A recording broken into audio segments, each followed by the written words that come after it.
झारखंड में इन दिनों बल्क में यानी बहुत बड़ी संख्या में शिक्षकों की बहाली होने जा रही है, लिहाजा उसे लेकर पक्ष और विपक्ष आमने सामने है। इस वक्त हमारे साथ मौजूद है पूर्व शिक्षा मंत्री नीरा यादव जी। दीदी, सब तो आपके सामने है, आपके ज़माने में बहुत शिक्षकों की नियुक्ति हुई, अभी भी 26,000 एक नियुक्ति होने जा रही है, कुछ अंतर देख पाते हैं? देखिए, अंतर नहीं, बहुत अच्छी बात है और हम स्वागत करते हैं कि ये सरकार नियुक्ति निकाल रही है। लेकिन हम जानना ये चाहेंगे कि ये जो नियुक्ति निकाल रही है तो आखिर किस नियोजन नीति के तहत निकाल रही है, क्योंकि जो हमारी सरकार ने बनाई थी नियोजन नीति उसे तो इन्होंने रद्द कर दिया। दूसरी जो ये उन्होंने नीति बनाई वो अभी तक अधर में लटका हुआ है। तो आखिर जनता को दिग्भ्रमित करने का काम ये सरकार कर रही है।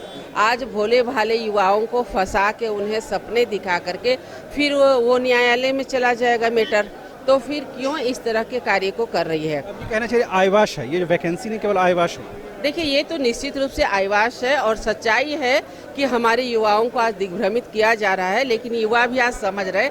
हम लोगों ने इसलिए सदन के अंदर भी ये बात को रखने का काम किया कि कम से कम आप अपनी नियुक्ति नियमावली को स्पष्ट करें, कौन सी नियोजन नीति आप दे रहे हैं, ताकि आईवाश न हो। अगर 500 ही नौकरी देना चाहते हैं तो आप डंके की चोट पे 500 नौकरियां दीजिए ना।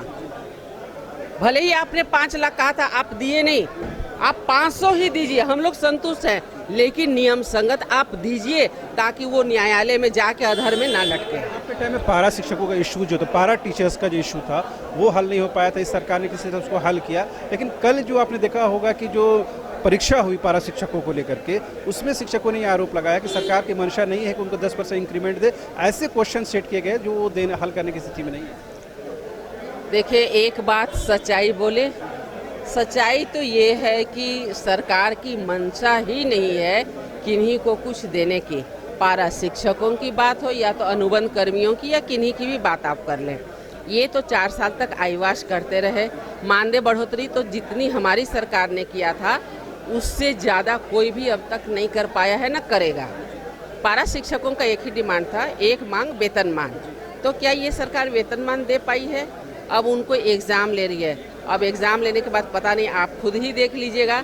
हम तो दावा के साथ ये कहना चाहते हैं कि ये सरकार किसी को भी किसी वर्ग पर किसी विषय पर खरा उतरना नहीं चाहती है और ये सिर्फ लोगों को दिग्भ्रमित करने का काम करती है। प्रक्रिया है ना, अगर कोई किसी को इंक्रीमेंट देना है तो विभागीय परीक्षा देनी पड़ती है, उसी के तहत आप ले सकते थे परीक्षा। 2000 19 में बने, 20 में ले सकते थे, 21 में ले सकते थे। 4 साल तो आपने लटका के रखा और अभी आप ले रहे हैं। पता नहीं आपकी मंशा कितनी सही है, तो ये हम नहीं बता सकते हैं। हम सभी कुछ नियम के तहत जाना चाहते हैं। हम इसलिए हमने कहा कि अगर आप नियुक्ति निकालते हैं तो नियम संगत जाइए। 5 लाख मत दीजिए, 500 ही दीजिए, डंके की चोट से दीजिए।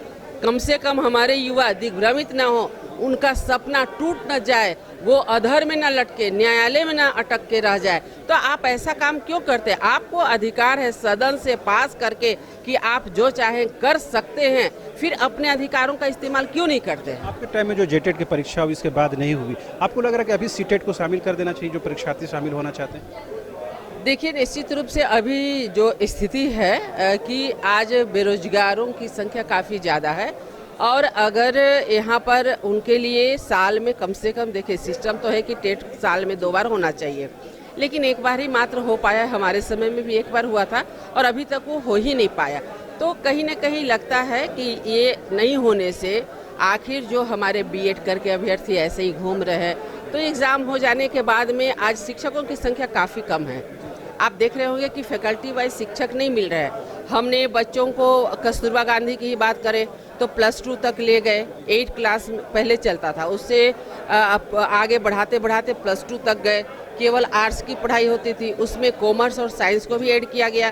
तो अगर हम फैकल्टी वाइज अगर टीचर नहीं देंगे तो फिर ये कहीं ना कहीं बच्चों के साथ हम उन्हें ठगने का काम या तो फिर उनके साथ नाइंसाफ़ी कर रहे हैं। तो इसलिए एग्ज़ाम तो होना ही चाहिए। हालांकि बहुत देर हम लोग कर रहे हैं एग्ज़ाम लेने में और ये सरकार से तो हमको नहीं लगता है कि कुछ भी उम्मीद करना सही है। ये सरकार किसी तरह टाइम पास कर रही है।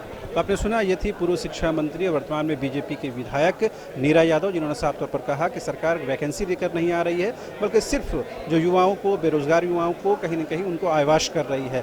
जाहिर सी बात है, जो नियुक्तियां हैं वो समय पर होती तो ज़्यादा से ज़्यादा बेरोजगार युवाओं को उसमें कहीं न कहीं इन्वॉल्व किया जा सकता था, लेकिन बड़ी संख्या में बेरोजगार युवा जो हैं वो सड़कों की खाक छानने को मजबूर हैं। उम्मीद की जानी चाहिए कि 2024 के चुनाव से पहले युवाओं को रोजगार के साथ जोड़ा जाएगा। कैमरामैन विकास के साथ रांची से न्यूज़ 22 के लिए शहनवाज।